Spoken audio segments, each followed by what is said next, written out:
Well, new state income tax proposal and hefty fines for an Oklahoma refinery are just some of the stories you will find in Friday's edition of the Oklahoman. I'm Angie Bruss, and you're watching The Play. And here with a preview of those stories is assistant local editor Nick Trugakos. Thank you so much for joining me. No problem. All right, the Occupational Safety and Health Administration is proposing more than $280,000 for repeat and serious work violations that led to the death of two Wynnewood refinery workers last year. Now, what does a fine like this mean for the future of the company? Well, it is a substantial amount of money. The mayor of Wynnewood says that it really shouldn't cause a big problem for the plant. It's owned by a Texas company out of state. And the mayor describes it as not something that's going to break the bank for them. So you would think that, the future of the refinery going forward would be fine. What's troublesome there is that this boiler blast that happened in 2012 and led to the death of the two employees was part of a recurring, set of issues that the plant had been warned on before. You end up with the fine.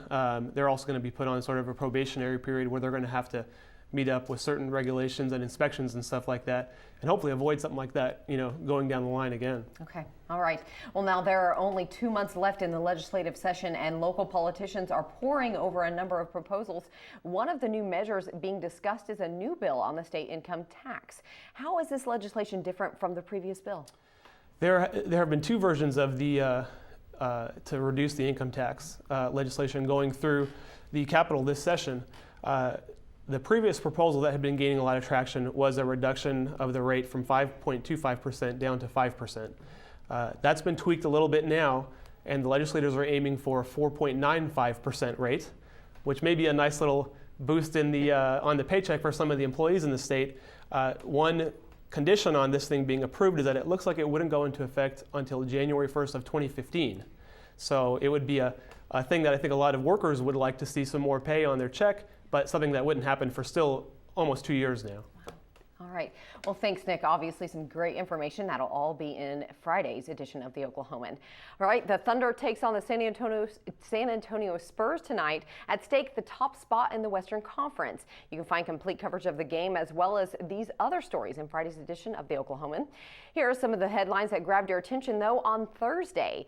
An OU gymnast's move on the uneven bars broke her body, but not her spirit. To find out how a surgeon's discovery changed Kayla Nowak's outlook, you can read Jenny Carlson's article online. And it wasn't so much a headline about Sam Bradford, but a picture that had millions of readers chuckling. The former OU quarterback is seen here teaching a group in Peru how to make the horns down signal during a trip to South America. And famed film critic Roger Ebert died Thursday after a battle with cancer. Ebert had been a film critic for the Chicago Sun-Times since 1967. His famous thumbs up or thumbs down guided movie fans for decades. That's a tough loss there. Obviously, a great man that a lot of people enjoyed watching and listening to. Well, thanks so much for joining me today on The Play. We'll see you later.